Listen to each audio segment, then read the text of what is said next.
based on what I learned in oncology and look at it as a team.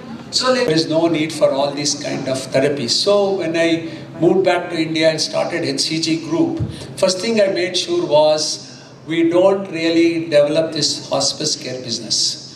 Because in my view, if you can treat the disease properly, spend enough time understanding, and it is true for all specialties, super specialty like infertility also. If you understand and spend enough time, and that is my request to doctors, is I think we can come up with solution. And first time right treatment matters. In cancer care, without any doubt, first time right treatment really brings down the recurrence rate significantly.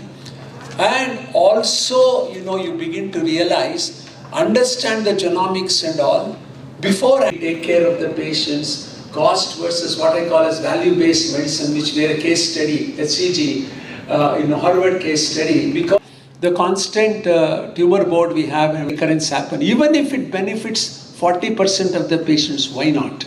So that is why, it is important to understand the disease better, whether it is cancer, infertility, everything is very well trained. Believe me, doctors or... in today's parallels, if we see, the rise of infertility is common all over the world. But now that we are talking from the Indian perspective, one is the change in the age of marriage. If at all we look at the previous 2 generations, the age of marriage was 18, now India has brought it down to up to 21. So that itself advancing age of the woman. The second thing is our exposure to various chemicals and toxins, what we call as endocrine disruptors. Certainly from the time a child is born, a child is fed with a bottle, a plastic bottle, that itself is an endocrine disruptor. And the kind of hormones we are exposed to, whether it is in our food or the environment, so all these have an effect. Along with that, our importance, the importance we as women or we as men give importance to our careers, thereby postponing the age of marriage, postponing the media, the understanding the rising prevalence of infertility in India. Why has there been an increase in the cases over the past decade? If any of dignitaries could address that. Director of HCG, Dr. Meghna Nyapati, the organizing secretary. Section of men, earlier men were generally very healthy, apparently healthy, because people would walk from point A to point B, use of vehicles were less, and use of electronic gadgets like mobile, laptop, and spending time on TV, that was not much. About 20-25 years ago, people were generally much healthier. With the current practices, everyone carries 2 cell phones, exposure to mobile radiation has become extensive, exercising pattern has become less, obesity is worsening, habits like smoking, alcohol consumption have become very routine. Along with this, there is something that has been changing in our genetic pattern. The genetic pattern is basically an influence of your environment.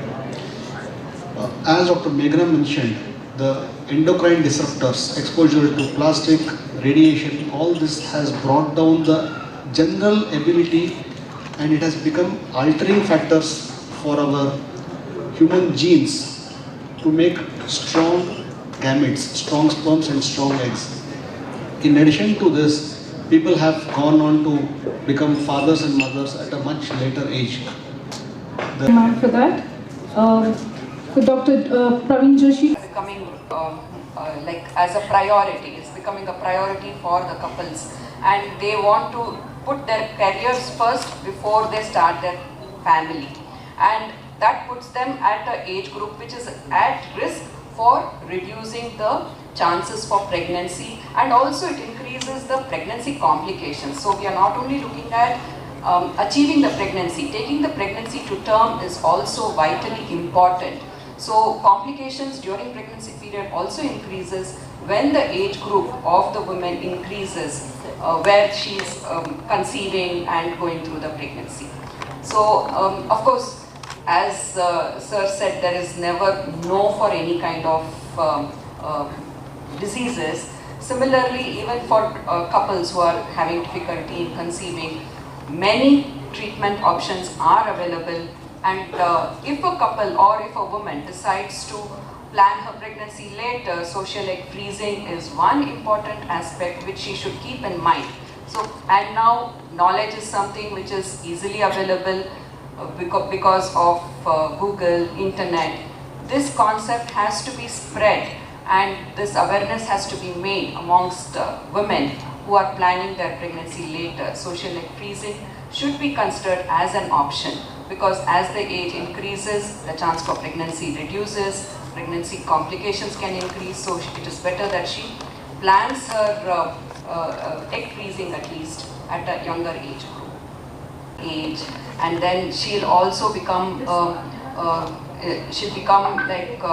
accessible to so many other conditions, and she can become a patient like with PCO or with fibroids, endometriosis or adenomyosis. All this will decrease her chance for pregnancy. Once again, she'll become a patient requiring further evaluation and management.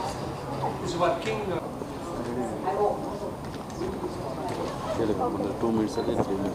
Just ನಾನು ಹೇಳ್ಬಿಡ್ಲಾ okay ಇದ್ರ ಬಗ್ಗೆ approach in treating the couple the right way, ethical way, with chances for the highest success rate.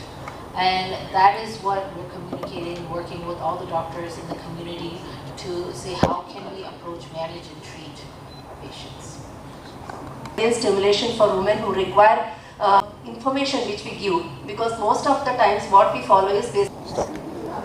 ಈಗಿನ ಕಾಲದಲ್ಲಿ ನಾವು ನೋಡ್ತಾ ಇದ್ದರೆ ಒಂದು ನಮ್ಮದು ಜೀವನ ಶೈಲಿ ಆಗಲಿ ಅಥವಾ ನಮ್ಮ ನೆಕ್ಸ್ಟ್ ಜನ್ರೇಷನ್ ನಮ್ಮ ಪೀಳಿಗೆಯವರು ನೆಕ್ಸ್ಟ್ ಪೀಳಿಗೆಯವರು ಮದುವೆ ಮಾಡೋ ಒಂದು ವಯಸ್ಸಾಗಲಿ ಸ್ವಲ್ಪ ಹೆಚ್ಚುತ್ತಾ ಇದೆ. ಯಾಕೆ ಅಂತಂದರೆ ಬೇರೆ ಕೆಲವೊಂದು ಪ್ರಾಮುಖ್ಯತೆಗಳಿದೆ. ಇವಾಗ ಅವ್ರದ್ದು ಎಜುಕೇಷನ್ ಅಂತ ಆಗಲಿ ಅಥವಾ ಒಂದು ಜಾಬ್ ಸೇರ್ಕೊಳ್ಳೋದಂತ ಆಗಲಿ ಅಥವಾ ಬೇರೆ ಬೇರೆ ಕೆಲವೊಂದು ಪ್ರಾಮುಖ್ಯತೆಗಳಿರುತ್ತೆ. ಈ ಒಂದು ಕಾರಣದಿಂದ ಮದುವೆ ಆಗೋದು ಸ್ವಲ್ಪ ಲೇಟ್ ಆಗ್ತದೆ. ಅದು ತಪ್ಪು ಅಂತಲ್ಲ, ಆದರೆ ನಮ್ಮದು ಒಂದು ಜೀವನ ಅನ್ನೋದು ನಮ್ಮ ಹೆಂಗಸರಲ್ಲಿ ನಾವೇನು ರೀಪ್ರೊಡಕ್ಟಿವ್ ಲೈಫ್ ಸೈಕಲ್ ಅಂತ ಏನು ಹೇಳ್ತೀವಲ್ಲ, ಒಂದು 15 ವರ್ಷಕ್ಕೆ ಒಂದು ಹೆಂಗಸಿಗೆ ಒಂದು ಋತುಚಕ್ರ ಶುರುವಾದಮೇಲೆ ಋತುಚಕ್ರ ಮುಗಿಯೋ ತನಕ ಇರುತ್ತೆ. ಬಟ್ ಮುಗಿಯೋ ತನಕ ಇರಲ್ಲ. ಒಂದು 32-33 ವರ್ಷ ಆಗ್ತಾ ಇದ್ದಂಗೆ ನಮ್ಮದು ಅಂಡಾಣುಗಳ ಬಿಡುಗಡೆಯಲ್ಲಿ ಏರುಪೇರು ಶುರುವಾಗುತ್ತೆ. ಅಂಡಾಣುಗಳ ಕ್ವಾಲಿಟಿ ಅನ್ನೋದು ಕಡಿಮೆ ಆಗ್ತಾ ಹೋಗುತ್ತೆ. ಇದರಿಂದ ಏನು ಅಂದರೆ ಗರ್ಭ ಧರಿಸೋದು ಸ್ವಲ್ಪ ಕಷ್ಟ ಆಗುತ್ತೆ. ಜೊತೆಗೆ ಸ್ವಲ್ಪ ತೊಂದರೆ ಇರೋ ಮಕ್ಕಳು, ಇವಾಗ ನಾವು ಬುದ್ಧಿಮಾಂದ್ಯ ಮಕ್ಕಳು ಅಂತ ಹೇಳ್ತೀವಿ, ಇವಾಗ ಡೌನ್ ಸಿಂಡ್ರೋಮ್ ಅಂತ ಹೇಳ್ತೀವಿ, ಅಥವಾ ಆಟಿಸ್ಟಿಕ್ ಚಿಲ್ಡ್ರನ್ ಅಂತ ಹೇಳ್ತೀವಿ, ನ್ಯೂರೋ ಡೆವಲಪ್ಮೆಂಟಲ್ ಅಂದರೆ ಅವ್ರದ್ದು ಒಂದು ಬೆಳವಣಿಗೆಯಲ್ಲಿ ಸ್ವಲ್ಪ ತೊಂದರೆ ಇರೋವಂಥ ಮಕ್ಕಳು ಹುಟ್ಟೋ ಸಾಧ್ಯತೆ ಇರುತ್ತೆ. ಚಿಕ್ಕ ವಯಸ್ಸಲ್ಲಿ ಆಗಲ್ಲ, ಆ ಥರ ಇಲ್ಲ. ಆದರೆ ಹೆಂಗಸಿನ ವಯಸ್ಸು ಹೆಚ್ಚಾಗ್ತಾ ಇದ್ದಂಗೆ ತೊಂದರೆ ಆಗುತ್ತೆ. ಇವತ್ತು ನಮ್ಮದು ಒಂದು ಇವಾಗ ನಾವೇನು ಒಂದು ಕಾನ್ಕ್ಲೇವ್ ಅಂತ ಮಾಡಿದ್ದೀವಲ್ಲ, ಇದರೊಳಗೆ ನಮ್ಮಲ್ಲಿ ಒಬ್ಬರು ಸ್ಪೀಕರು ಗಂಡಸಿನ ವಯಸ್ಸಿನ ಬಗ್ಗೆನೂ ಮಾತಾಡಿದ್ರು. ನಾವು ಯಾವಾಗಲೂ ಬರೀ ಹೆಂಗಸು ಒಂದೇ ಒಂದು ಬಂಜತನಕ್ಕೆ ಕಾರಣ ಅಲ್ಲ. ಇದು 50% ಹೆಂಗಸರದು ಇರುತ್ತೆ, ಇನ್ನೂ 50% ಗಂಡಸರದು ಇರುತ್ತೆ. ಸೊ ಹೆಂಗಸಿನ ವಯಸ್ಸು ಒಂದು 35 ಆಗ್ತಾ ಇದ್ದಂಗೆ ಅಥವಾ ಗಂಡಸಿನ ವಯಸ್ಸು 45 ಆಗ್ತಾ ಇದ್ದಂಗೆ ಈ ಥರ ತೊಂದರೆಗಳಾಗೋ ಸಾಧ್ಯತೆ ಹೆಚ್ಚಿಗೆ ಇರುತ್ತೆ. ಸೊ ಇದಕ್ಕೆ ನಾವೇನು ಅಂತೀವಿ ಅಂತಂದರೆ, ಇವಾಗ ಮದುವೆ ಆಗ್ತಾ ಇದ್ದಂಗೆ ಯಾವುದೇ ಒಂದು ವಯಸ್ಸಿಗೆ ಅವ್ರಿಗೆ ಮದುವೆ ಆಗಿರಲಿ, ಒಂದು ಪ್ರೀ ಕನ್ಸೆಪ್ಷನಲ್ ಕೌನ್ಸಿಲಿಂಗ್ ಅಥವಾ ಪ್ರೀ ಕನ್ಸೆಪ್ಷನಲ್ ಟೆಸ್ಟ್ ಅಂದರೆ ಇವಾಗ ನಾವು ಇನ್ನೂ ಸ್ವಲ್ಪ ದಿನ ಆದಮೇಲೆ ನಾವು ಪ್ರೆಗ್ನೆನ್ಸಿ ಮಾಡ್ಕೋಬೇಕಂತ ಇದ್ದೀವಿ, ಆದರೆ ನಮ್ಮಲ್ಲಿ ಏನಾದರೂ ತೊಂದರೆ ಇದೆನಾ, ಆ ಥರ ತೊಂದರೆ ಇದ್ದರೆ ಅದಕ್ಕೆ ಏನಾದರೂ ಉಪಶಮನ ಇದೆನಾ ಅಂತ ತಿಳ್ಕೊಬೋದು. ಇದಕ್ಕೆ ಕೆಲವೊಂದು ರಕ್ತ ಪರೀಕ್ಷೆಗಳಿರುತ್ತೆ ಹೆಂಗಸರಿಗೆ. ಒಂದು ultrasound scan, simple ultrasound scan ಇರುತ್ತೆ. ಇದರಿಂದ ಗೊತ್ತಾಗುತ್ತೆ ಅವರಲ್ಲಿ ಏನಾದರೂ ಹಾರ್ಮೋನ್ ತೊಂದರೆ ಇದೆನಾ. ಇವಾಗ ನಮ್ಮಲ್ಲಿ ಸಾಕಷ್ಟು ಜನಕ್ಕೆ ಥೈರಾಯ್ಡ್ ಪ್ರಾಬ್ಲಮ್ ಅಂತ, PCOS ಅಂತ ಸಾಕಷ್ಟು ಇರುತ್ತೆ. ಈ ಥರದ್ದು ನಾವು ಮುಂಚಿತವಾಗಿ ನಾವು ಕಂಡುಹಿಡಿದ್ರೆ ಅದಕ್ಕೆ ನಾವು ತಕ್ಕಂಥ ಒಂದು ಅವ್ರಿಗೆ ಜೀವನ ಶೈಲಿಯಲ್ಲಿ ಮಾರ್ಪುಗಳನ್ನು ನಾವು ಹೇಳ್ಬೋದು. ಇದು ಮಾಡೋದ್ರಿಂದ ಅಟ್ಲೀಸ್ಟ್ ಒಂದು 30% ಅಷ್ಟು ಜನಕ್ಕೆ ಅವ್ರಿಗೆ ಅದರಿಂದ ಒಂದು ಇಂಪ್ರೂವ್ಮೆಂಟ್ ಸಿಕ್ಕತ್ತೆ. ತನ್ನಷ್ಟಕ್ಕೆ ತಾನೇ ಗರ್ಭಿಣಿ ಆಗೋ ಒಂದು ಸಾಧ್ಯತೆ ಇರುತ್ತೆ. ಗಂಡಸರಲ್ಲಿ ನಾವೇನು ಹೇಳ್ತೀವಿ ಅಂದರೆ ಸೆಮೆನ್ ಟೆಸ್ಟ್ ಅಂತ ಹೇಳ್ತೀವಿ. ಅವ್ರು ವೀರ್ಯಾಣು ಪರೀಕ್ಷೆ ಮಾಡೋದ್ರಿಂದ ಏನಾದರೂ ತೊಂದರೆ ಇದೆನಾ ಅಂತ ಗೊತ್ತಾಗುತ್ತೆ. ಇನ್ನೂ ಕೆಲವೊಬ್ಬರಲ್ಲಿ ಮನೆಯಲ್ಲೇ ಅವರ ಚಿಕ್ಕಮ್ಮಂದ್ರಿಗಾಗಲಿ ಅಥವಾ ಸೋದರತ್ತೆಯರಿಗಾಗಲಿ ಮಕ್ಕಳಾಗೋದ್ರೊಳಗೆ ತೊಂದರೆ ಇರುತ್ತೆ, ಅಥವಾ ಕೆಲವೊಂದು ಸತಿ ಗರ್ಭ ನಿಂತಿರಲ್ಲ, ಅಥವಾ ಅವ್ರಿಗೆ ಅಬಾರ್ಷನ್ಸ್ ಆಗಿರುತ್ತೆ. ಈ ಥರ ಇರುವಾಗಲೂ ಅವರು ಮುಂಚಿತವಾಗಿ ಬಂದು ಪರೀಕ್ಷೆ ಮಾಡಿಸ್ಕೊಂಡು ಎಲ್ಲ ಸರಿ ಇದನ್ನು ಅಂತ ನೋಡ್ಕೊಳ್ಳೋದು ಬಹಳ ಮುಖ್ಯ.